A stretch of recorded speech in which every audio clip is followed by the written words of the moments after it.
আসসালামু আলাইকুম ভাই জাকির, ওয়ালাইকুম এবং আসসালাম রহমতুল্লাহ। শুভ সন্ধ্যা আমার ইসলামী ভাইদের এবং অন্য ধর্মের ভাইদেরও। আমার নাম রামজি জয়রা আমান।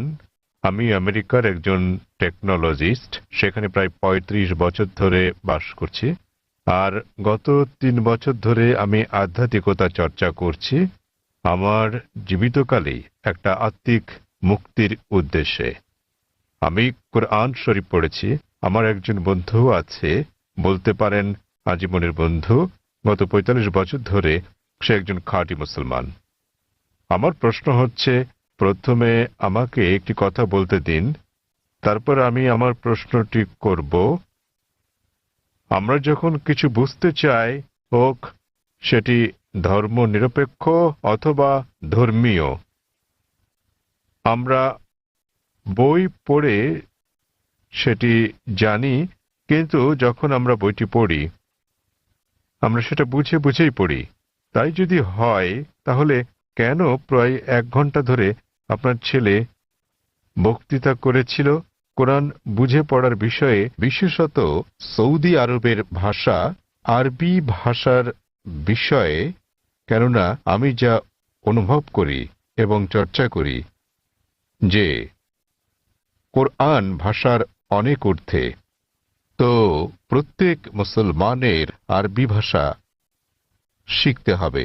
বিষয়টা আমার কাছে কিছুটা জোর জবরদস্তিমূলক মনে হয়েছে। কোরআন কি তাই বলে? ভাই, একটা ভালো প্রশ্ন করেছেন। বললেন যে তিনি আধ্যাত্মিকতা শিখতে চান এবং তিনি কোরআন পড়েছেন, কিন্তু তিনি বুঝতে পারেননি যে কেন একটা বক্তৃতা যা ফারিক নায়েক করেছিল আমার ছেলে কোরআন বুঝে পড়ার জন্য আরবি ভাষা শেখার গুরুত্ব নিয়ে, আর এটা কেন আবশ্যিক। আপনি যদি আমার ছেলের পুরো আলোচনাটা শুনে থাকেন, সে কখনো এটা বলেনি যে প্রত্যেক মুসলমানের জন্য আরবি শেখা আবশ্যিক। সে কখনোই বলেনি। আরবি জানাটা বেহেশতে যাওয়ার জন্য পূর্ব শর্ত নয়, কারণ আমি নিজেও আরবি জানি না। আমি নিজেও আরবি একটা ভাষা হিসেবে শিখিনি, এদিক সেদিকে একটু একটু বুঝতে পারি। আমি আরবি ভাষা জানি না, কিন্তু আমার ছেলে জানে, মাশাআল্লাহ। সে আমার চেয়ে ভালো জানে। সে কোরআন সরাসরি অনুবাদ করতে পারে, আমি পারি না। কিন্তু তার আলোচনায় যদি আপনি শুনে থাকেন, সে বলেছিল যে যদি আপনি আরবি না জানেন, কমপক্ষে অনুবাদটা পড়েন। তো তার বক্তব্য ছিল কোরআন বুঝে পড়া উচিত, আর প্রশ্ন ছিল আল কোরআন কি বুঝে পড়া উচিত, হ্যাঁ অথবা না? আর উত্তর ছিল হ্যাঁ।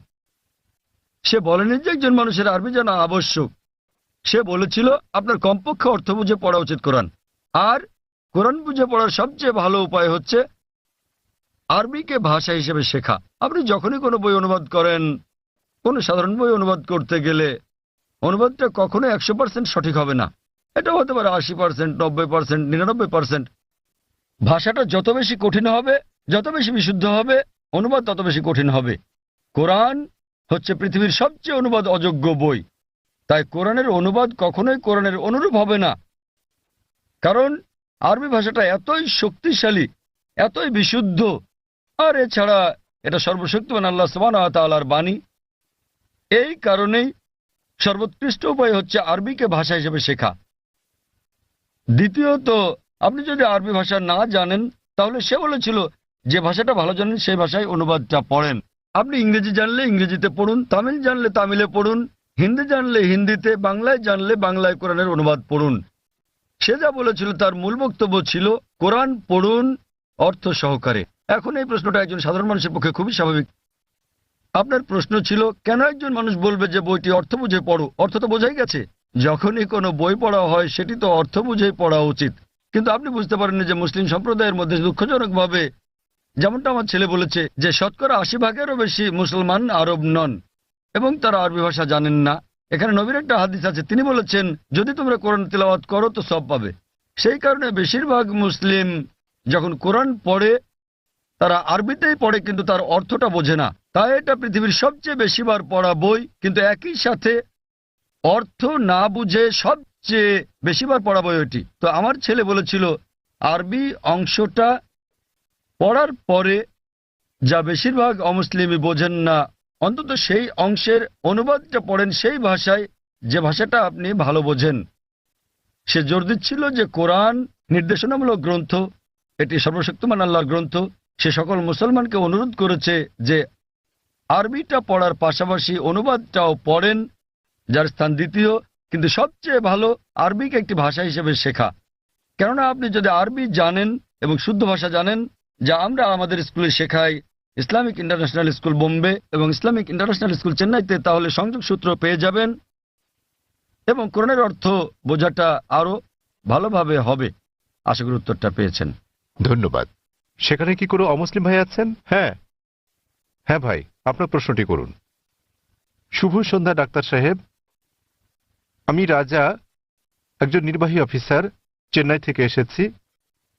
প্রশ্ন করার আগে আমি একটি উদাহরণ দেব, তারপর আমি আমার প্রশ্নটি করব।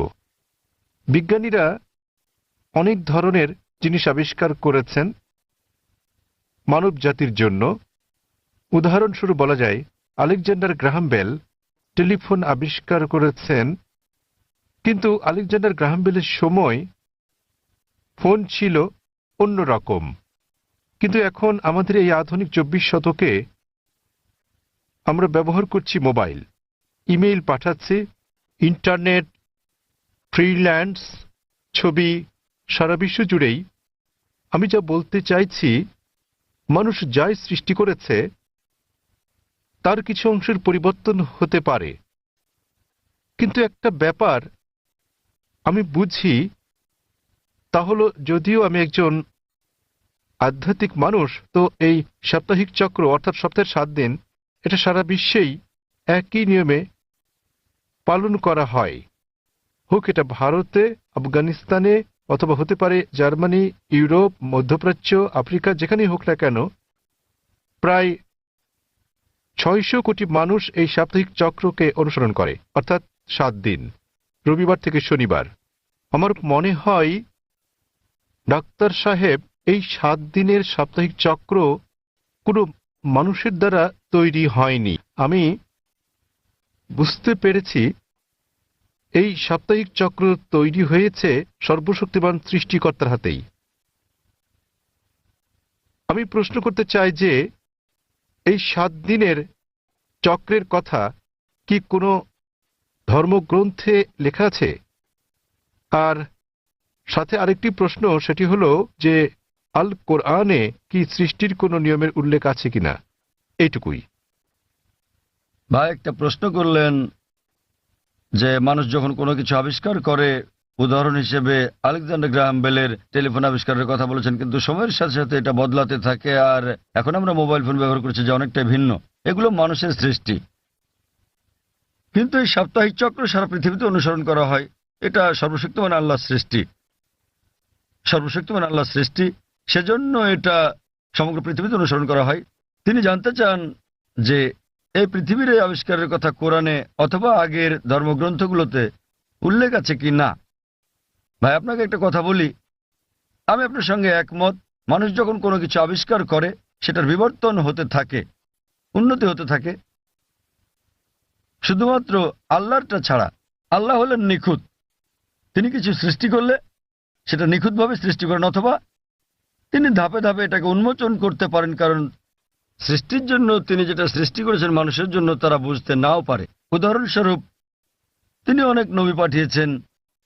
প্রথম নবী ছিলেন আদম আলাইহিসসালাম, এবং তারপর অনেক নবী পাঠিয়েছেন, 1,24,000। সর্বশেষ নবী মুহাম্মদ সাল্লাল্লাহু আলাইহি সাল্লাম, তিনি অনেক বাণী পাঠিয়েছেন, অনেক গ্রন্থ। কিছু কিছু গ্রন্থের কথা কোরআনে উল্লেখ আছে, তাওরাত, জবুর, ইনজিল, এবং সর্বশ্রেষ্ঠ কোরআন। এমন না যে সর্বশক্তিমান আল্লাহ কোরআনের সম্পর্কে জানতেন না। ওই সময় মানুষ সেই বার্তাটা গ্রহণ করার উপযুক্ত ছিল না, তাই মানুষের অনুধাবন ক্ষমতার উপর ভিত্তি করে তিনি একের পর এক গ্রন্থ পাঠিয়েছেন। যখন তিনি দেখলেন যে মানুষ এবার মর্ম বুঝতে পারবে, তখন তিনি সর্বশেষ চূড়ান্ত গ্রন্থ আর সর্বশেষ চূড়ান্ত নবী মুহাম্মদ সাল্লাল্লাহু আলাইহি সাল্লামকে পাঠালেন। এবার আপনার প্রশ্নে আসি, সাপ্তাহিক চক্রের ব্যাপারে। 7 দিন সমগ্র পৃথিবীতে অনুসরণ করা হয়। আপনি বলেছেন রবিবার থেকে শনিবার, এই 7 দিনের চক্র সারা পৃথিবীতেই আছে, কিন্তু এটা সব জায়গায় এক নয়। আপনি যদি যান কোনো মুসলিম দেশে, রবিবার ছুটির দিন নয়, শুক্রবার ছুটির দিন, তাই এটা রবিবার থেকে শনিবার নয়, এটা শুক্রবার থেকে বৃহস্পতিবার, কিন্তু এটা 7 দিনই। তো এই 7 দিনের চক্রটা একই আছে, দিনগুলো ভিন্ন হতে পারে।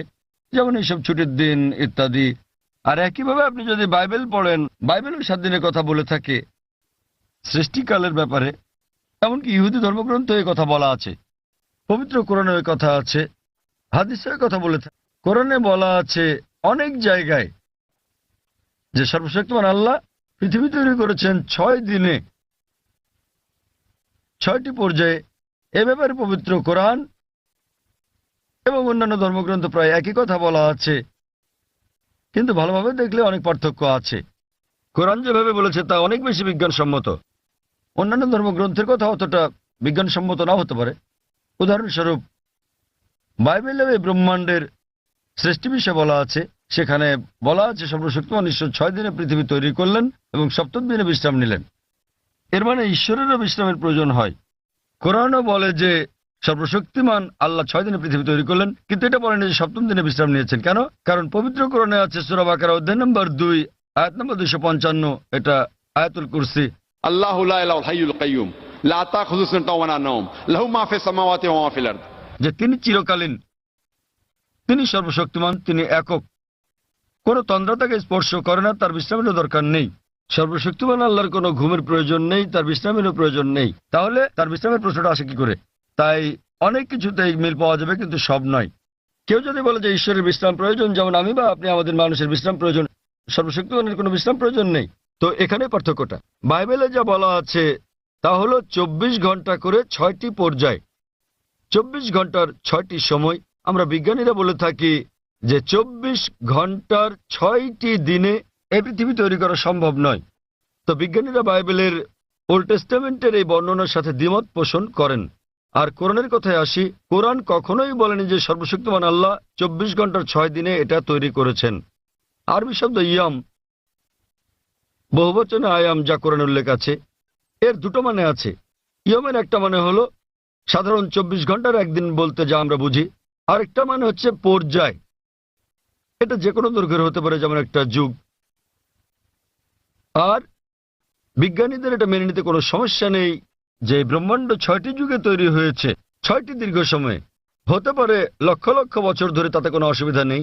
এখানে পার্থক্যটা। জগতের সৃষ্টির রহস্যের ব্যাপারে কোরআনে শত শত আয়াত আছে এই জগতের সৃষ্টি রহস্য নিয়ে। আমি এটার উপর একটা লেকচার দিতে পারি, কিন্তু এখানে সময় নেই। আমি শুধু কয়েকটা উদাহরণ দেব। কোরআন পৃথিবীর সৃষ্টি রহস্য নিয়ে কি বলে তাই নিয়ে সেখানে অনেক কথাই বলা আছে, কিন্তু কোরআনে যা বলা আছে এর অধিকাংশই কোরআন নাজিলের সময় আমরা জানতাম না।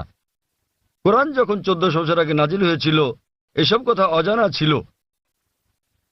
উদাহরণস্বরূপ আজ একজন বিজ্ঞানীকে জিজ্ঞেস করলে তিনি উত্তর দেবেন।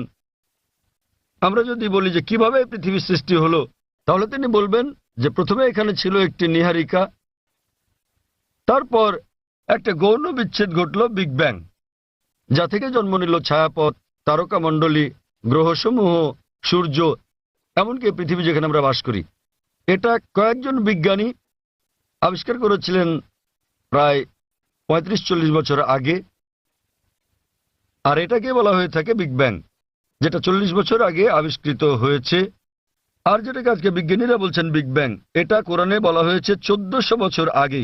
সূরা আম্বিয়া অধ্যায় নম্বর 21 আয়াত নম্বর 30 বলা হয়েছে যে আওয়ালাম ইয়ারাল্লাযিনা কাফারু অবিশ্বাসীরা কি দেখে না আন্নাস সামাওয়াতি ওয়াল আরদা কানাত রাতকান ফাতাকনাহুমা, যে আকাশমণ্ডলী ও পৃথিবী একত্রিত ছিল, অতঃপর আমি পৃথক করে দিলাম। এখানে কোরআন এই ব্রহ্মাণ্ডের সৃষ্টি বিষয়ে সংক্ষেপে বলে দিচ্ছে যে আকাশমণ্ডলী ও পৃথিবী একত্রিত যুক্ত ছিল, এরপর আমি তাদের পৃথক করে দিলাম।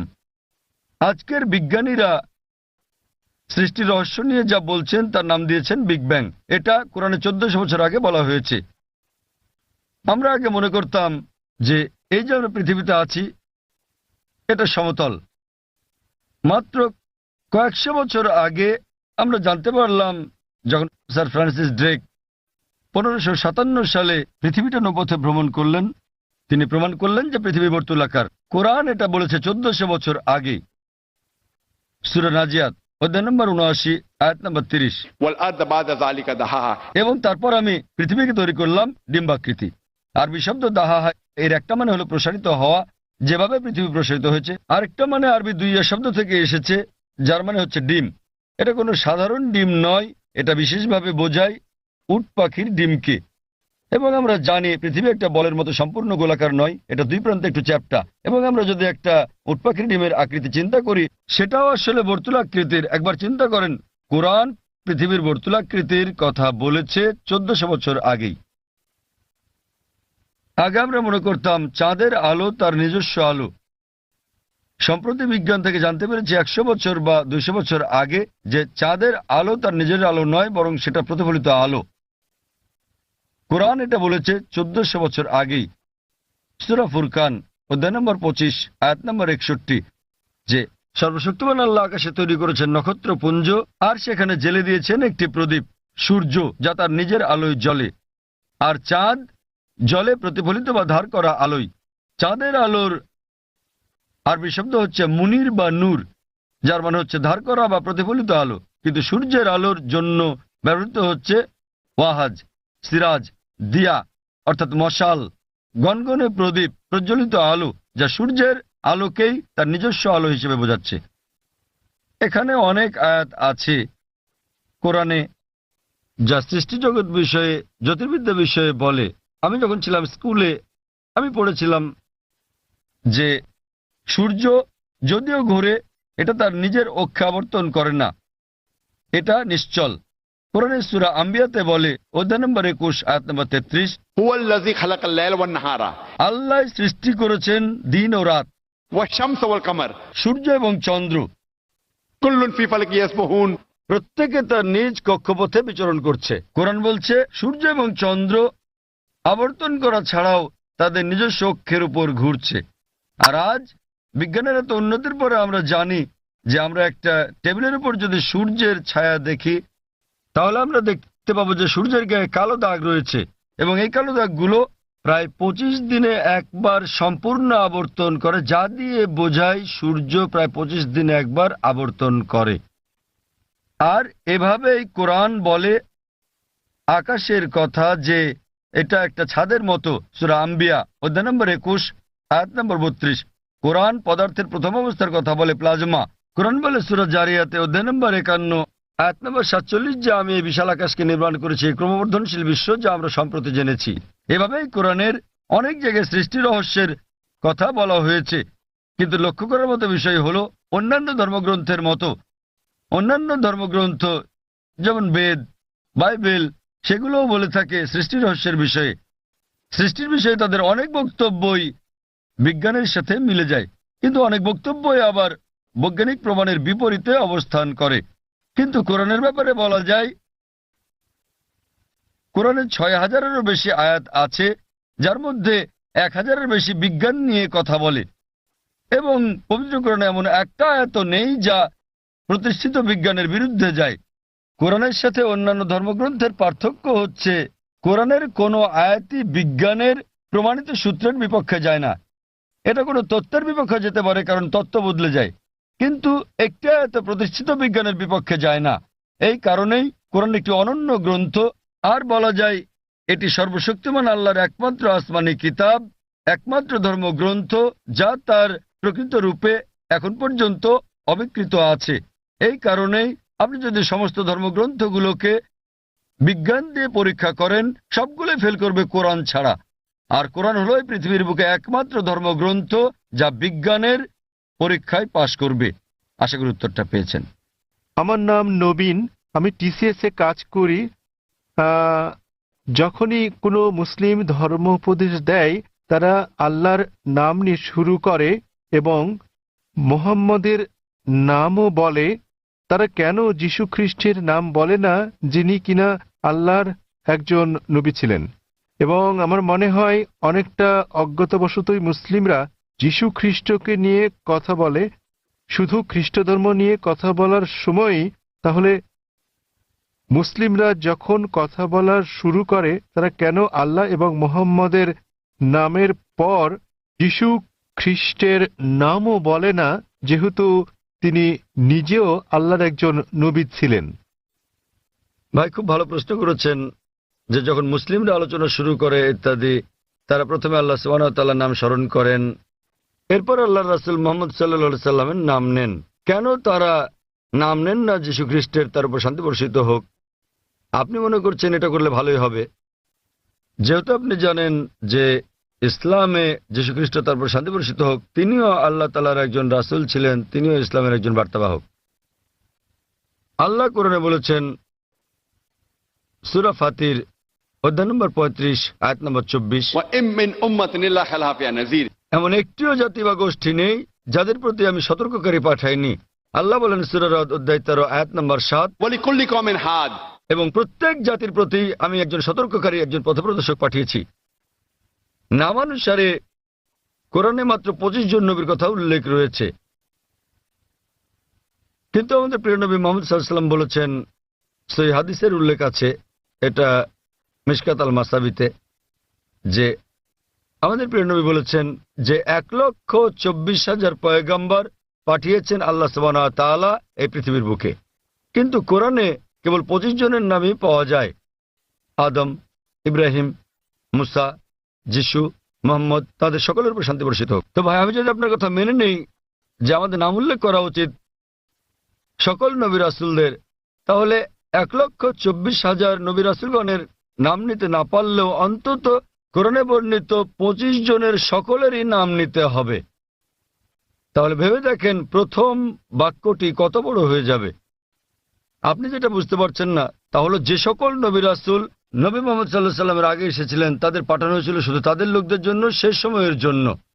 উদাহরণস্বরূপ কোরআনে আছে যীশু খ্রিস্ট তারপর শান্তি বর্ষিত হোক, এটার উল্লেখ আছে সূরা সাফ অধ্যায় নম্বর 61 আয়াত নম্বর 6, যে তাকে পাঠানো হয়েছিল বনী ইসরাইলের জন্য একজন দূত হিসেবে।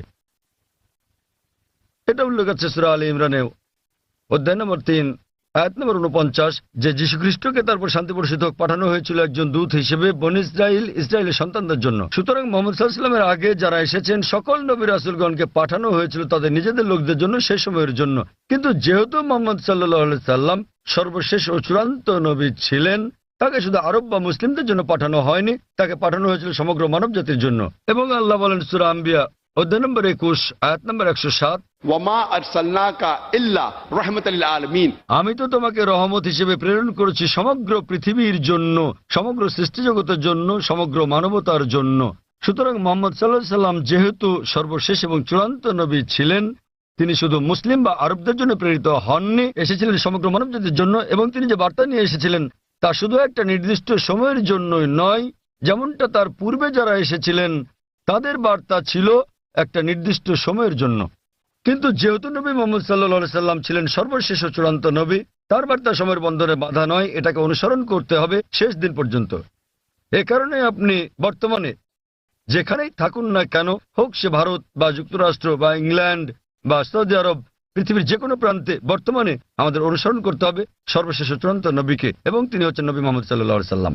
যদিও ইসলামে সকল নবী রাসূলকেই আমরা সম্মান করি এবং আমরা যীশু খ্রিস্টকেও সম্মান করি, আমরা তাকে ভালোবাসি, তাকে শ্রদ্ধা করি, কিন্তু যীশু খ্রিস্ট তারপর শান্তি বর্ষিত হোক নিজেই বলেছেন, এটার উল্লেখ আছে গসপেল অফ জন অধ্যায় নম্বর 16 অনুচ্ছেদ নম্বর 12 থেকে 14, আমি তোমাদের অনেক কথা বলতে চাই, কিন্তু এখন তোমরা তা সহ্য করতে পারবে না, কারণ যখন সত্যের আত্মা আসবেন তিনি তোমাদের পথ দেখাবেন। তিনি নিজে থেকে কিছু বলবেন না, যা শুনবেন তাই বলবেন, তিনি আমাকে সম্মানিত করবেন।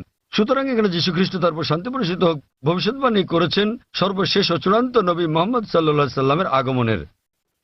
এই কারণে আমরা বিশ্বাস করি যে যীশু খ্রিস্ট তারপর শান্তি বর্ষিত হোক এই পৃথিবীতে আবার প্রত্যাবর্তন করবেন, এবং খ্রিস্টানরাও এটা বিশ্বাস করে। তিনি যখন আসবেন তিনি নিজেও আনুগত্য করবেন আল্লাহ সুবহানাহু ওয়া তাআলার, এবং সর্বশেষ ও চূড়ান্ত নবী মুহাম্মদ সাল্লাল্লাহু আলাইহি সাল্লামের শিক্ষা মেনে চলবেন। তাই এটাই হচ্ছে কারণ যে যখন কোনো মুসলমান কোনো বক্তব্য শুরু করতে যায় অথবা শাহাদাত দেয়, প্রথমেই সে এক এবং একমাত্র আল্লাহ সুবহানাহু ওয়া তাআলার নাম স্মরণ করে, শুধু তিনি একমাত্র উপাসনার যোগ্য, আর কেউ নয়। এবং আমরা সর্বশেষ ও চূড়ান্ত নবী অর্থাৎ মুহাম্মদ সাল্লাল্লাহু আলাইহি ওয়াসাল্লামের উপর বিশ্বাস স্থাপন করি, কারণ তিনি এমন এক পয়গম্বর যার শিক্ষা দীক্ষা আজ অনুসরণযোগ্য। পূর্ববর্তী সকল নবী রাসূলগণ ছিলেন সময়ের গণ্ডিভুক্ত একটা নির্দিষ্ট সময়ের জন্য এবং একটা নির্দিষ্ট গোত্রের লোকদের জন্য।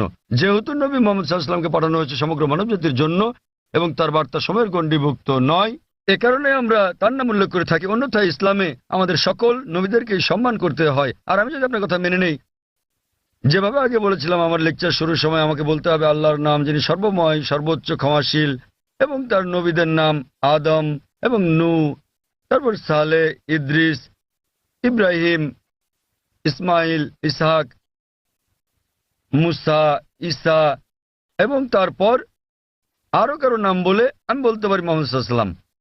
আমরা যখনই মোহাম্মদ সাল্লাল্লাহু আলাইহি ওয়াসাল্লামের নাম উল্লেখ করি অন্য সকল নবীরা হয়তো অন্তর্ভুক্ত হন, কেননা এই কিতাব পবিত্র কোরআন যা কিনা নাজিল হয়েছিল নবী মুহাম্মদ সাল্লাল্লাহু আলাইহি ওয়াসাল্লামের উপর, এখানে বলা আছে যে প্রত্যেক মুসলমানের দায়িত্ব আল্লাহ সুবহানাহু ওয়া তাআলার সকল নবী রাসূলগণকে সম্মান করা, এমনকি যদিও তাদের নাম পবিত্র কোরআনে উল্লেখ নাও থাকে। সুতরাং আমরা তাদের ভালোবাসি, তাদের সম্মান করি, কিন্তু আমাদেরকে নাম নিতে হবে সর্বশেষ ও চূড়ান্ত নবীরই, যেহেতু তার বাণী আজও অনুসরণ করা হচ্ছে। আশা করি উত্তরটা পেয়েছেন।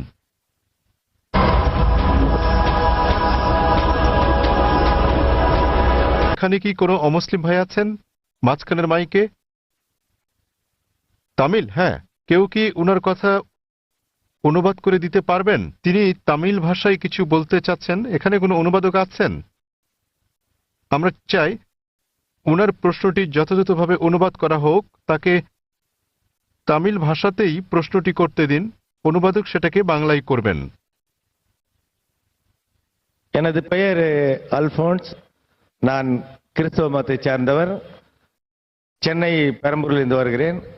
நான் இஸ்லாம் மதத்தினுடைய வீட்டிற்கு சென்று பீஸ் டிவி, தங்களது பீஸ் டிவியில் இஸ்லாம் மதத்தின் அனைத்து விஷயங்களையும் பார்ப்பேன். 7000 ரூபாய் கட்டினால் மட்டுமே பீஸ் டிவி சேனல் தெரியும் என்ற நிலைக்கு உள்ளது. ஆதலின் ஏன் இதை கேபிளில் ஒளிபரப்ப தங்கள் மதத்தை ஒளிபரப்பக்கூடாது என்று நினைக்கின்றேன். তার প্রশ্নটি হল পিস টিভির সম্প্রচার বিষয়ে। তিনি জিজ্ঞাসা করেছেন কেন পিস টিভি কেবল টিভি বা অন্যান্য স্থানীয় কেবল চ্যানেলে সম্প্রচার হয় না। তিনি একজন খ্রিস্টান এবং তাকে একজন বন্ধুর বাসায় গিয়ে এই চ্যানেলটি দেখতে হয়।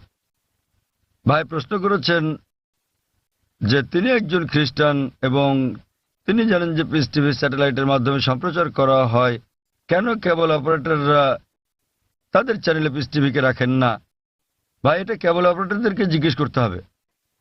আমরা যা করছি তাহলে আমরা খেয়াল রাখছি যে পিস টিভি চালু আছে এবং এটা পৃথিবীর যে কোনো প্রান্ত থেকে দেখা যায় কিনা।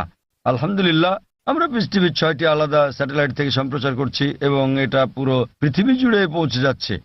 এশিয়া, মধ্যপ্রাচ্য, আফ্রিকা, অস্ট্রেলিয়া, ইউরোপ, উত্তর আমেরিকা, দক্ষিণ আফ্রিকা, সমগ্র বিশ্ব জুড়ে। আর ভারতের বিভিন্ন জায়গায় কেবল অপারেটররা পিস টিভিকে তাদের তালিকায় যোগ করেছেন, কেউ কেউ করছেন না। আপনি তাদেরকে জিজ্ঞেস করতে পারেন কেন তারা পিস টিভিকে তাদের তালিকায় যোগ করছেন না।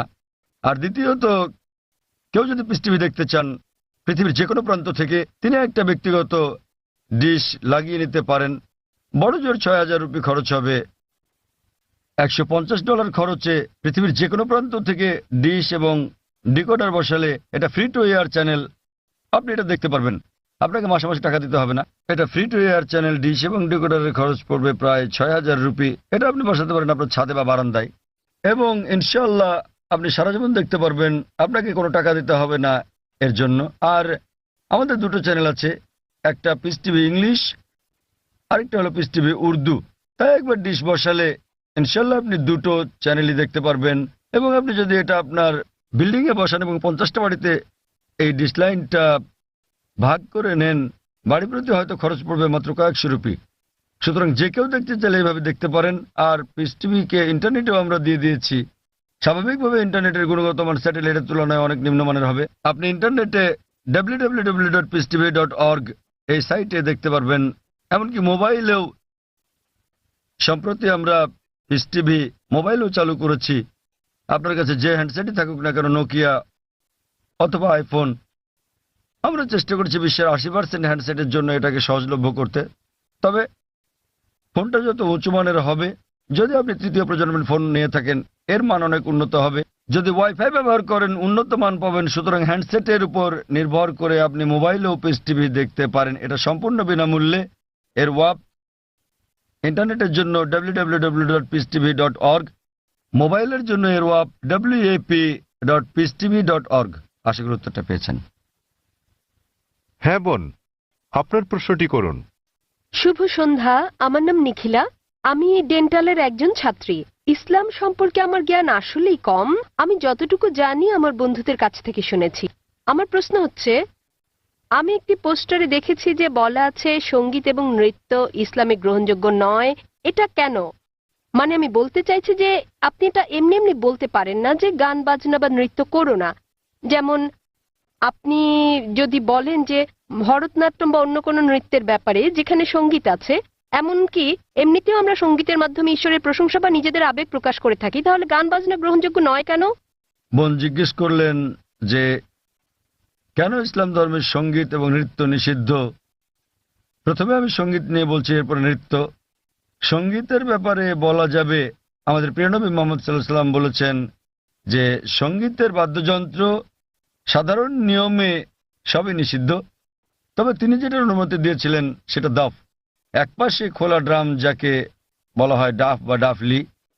বাকি সবগুলোই নবী নিষিদ্ধ করেছেন, কারণ আপনি যদি ভেবে দেখেন এটা আপনাকে দূরে নিয়ে যায় আল্লাহ সুবহানাহু ওয়া তাআলার জিকির থেকে, সর্বশক্তিমানকে স্মরণ করা থেকে। এ কারণে যখন আমরা এরকম গান শুনি, যেমন ধরেন সিনেমার গান হোক, সেটা হিন্দি, মালায়ালাম, তামিল বা অন্য কিছু, আপনি দেখবেন যে এই হিন্দি সিনেমার গানগুলোর বেশিরভাগ কথায় একেবারে বাস্তবতা বহির্ভূত। আপনি জানেন যে নায়ক নায়িকাকে বলছে, मैं तुम्हारे लिए चांद तोड़ के लेके आऊंगा, मैं तुम्हारे लिए सितारे तोड़ के लेके आऊंगा। আমি তোমার জন্য চাঁদ নিয়ে আসবো, আমি তোমার জন্য তারা নিয়ে আসবো। আমরা জানি এটা সম্ভব না, কোনো মানুষ তার প্রেমিকার জন্য চাঁদ তারা নিয়ে আসতে পারে না। তবুও আমরা বলে থাকি পরিস্থিতি বা আবেগ ইত্যাদির কারণে। তো এই কারণে সাধারণ অনুশাসন হচ্ছে যে সঙ্গীত একজন মানুষকে আল্লাহ সুবহানাহু ওয়া তাআলার কাছ থেকে দূরে নিয়ে যায়। এ কারণে আমাদের প্রিয় নবী বাদ্যযন্ত্রকে নিষিদ্ধ করেছেন দাফ ছাড়া। অথবা সাধারণভাবে কণ্ঠস্বর, উদাহরণস্বরূপ যদি কেউ কোরআন আবৃত্তি করে তার কণ্ঠ সুন্দর, সেটা ঠিক আছে, কারণ এটা একজন মানুষকে আল্লাহ সুবহানাহু ওয়া তাআলার দিকে নিয়ে আসে। নেপথ্য বাদ্যযন্ত্রের আওয়াজ থাকলে যদি এটা একটা বিশেষ আবেগের সৃষ্টি করে, তাহলে গান গাওয়ার ক্ষেত্রে এটা হচ্ছে মুবাহ, ঐচ্ছিক, যতক্ষণ পর্যন্ত গানের কথাগুলো নিয়ে যাচ্ছে আল্লাহ সুবহানাহু ওয়া তাআলার দিকে। যদি গানের কথাগুলো আপনাকে আল্লাহর কাছ থেকে দূরে সরিয়ে নিয়ে যায়, তাহলে সে ধরনের গানও নিষিদ্ধ। এবার আসি দ্বিতীয় ভাগে, নৃত্য করা কেন নিষিদ্ধ। কোরআনে এমন কোনো আয়াত নেই, অথবা আমার জানার মতো কোনো হাদিস নেই যেখানে বলা আছে যে নৃত্য করা হচ্ছে হারাম। কিন্তু সাধারণভাবে যেহেতু মানুষ নাচে অন্য মানুষদের দেখানোর জন্য, আপনারা জানেন যে মঞ্চে নৃত্য পরিবেশন করা হয়, যেমন ভরতনাট্যম। আপনি মঞ্চে ভরতনাট্যম করছেন আর হাজার হাজার লোক আপনাকে দেখছে। সাধারণভাবে যদি হিজাবের দিক থেকে বলি, আমরা চাইবো না যে উন্মুক্ত হোক আমাদের মহিলারা, আমাদের মায়েরা, আমাদের বোনেরা, আমাদের কন্যারা মঞ্চে উঠুক আর হাজার হাজার লোক তাদের দেখুক। তো যে কোনো পেশা যেখানে শরীরকে প্রদর্শন করা হয়ে থাকে মানুষকে বিনোদন দেবার জন্য, সেটা নিষিদ্ধ। এই কারণেই মানুষজনের সামনে নাচা অথবা নাচ করা কোনো পার্টিতে যেখানে বিপরীত লিঙ্গের মানুষেরা থাকে, বেশিরভাগ ক্ষেত্রে নাচের নিয়মগুলো এগুলো ইসলামী শরিয়ার বিরুদ্ধে যায়। যখন আপনি নাচেন বেশিরভাগই জোড়া বেঁধে, ছেলে এবং মেয়ে, আর তাদের মধ্যে বেশিরভাগই গার্লফ্রেন্ড বয়ফ্রেন্ড, এবং তারা অন্য মানুষদের সামনে নাচে। সুতরাং যেহেতু এটা ইসলামী হিজাবের নিয়মের পরিপন্থী, এ কারণেই বলা হয় এটা নিষিদ্ধ, কারণ এটা হিজাবের নিয়মের বিপরীত। তাই বুঝতে হবে যে যখন নাচ করছেন, আপনি মানুষজনের সামনে নাচ করছেন, পার্টিতে যাচ্ছেন, আবার ঘুরে বেড়াচ্ছেন, আর না হলে শুধু স্বামী স্ত্রী মিলে যেভাবে খুশি সময় কাটাতে পারেন, যতক্ষণ এটা শরিয়ার বিরুদ্ধে না যাচ্ছে। বদ্ধ ঘরের ভেতরে স্বামী স্ত্রী মিলে যা খুশি করতে পারেন, যদি এটা কোরআন ও হাদিসের নিয়মকানুনের বাইরে না যায়, কোনো সমস্যা নেই। কিন্তু যেহেতু বেশিরভাগ সময় নাচ শরীরকে প্রদর্শন করে থাকে, এতে গান থাকে, নাচ থাকে, আপনি মঞ্চে উঠছেন আর লোকেরা আপনাকে দেখছে, তাই এটা শরিয়ার হিজাবের নিয়মের বিরুদ্ধে। এ বিষয়ে আমার ভিডিও ক্যাসেট দেখেন, ইসলামে নারীর অধিকার আধুনিক না সেকেলে, সেখানে বিস্তারিত আছে কেন আমরা মুসলিমরা নারীদের নিরাপত্তা দেই, ভালোবাসি, তাদেরকে কি চোখে দেখি। যেহেতু আমরা নারীদের ভালোবাসি, আমরা তাদের নিরাপত্তা দেই এবং আমরা তাদের প্রদর্শন করতে চাই না। এই কারণেই যে সমস্ত পেশায় প্রকাশ্যে গান গাওয়া বা নাচ করা অথবা মডেলিং এর ব্যাপার আছে, সেগুলো নারীর জন্য নিষিদ্ধ। আশা করি উত্তরটা পেয়েছেন।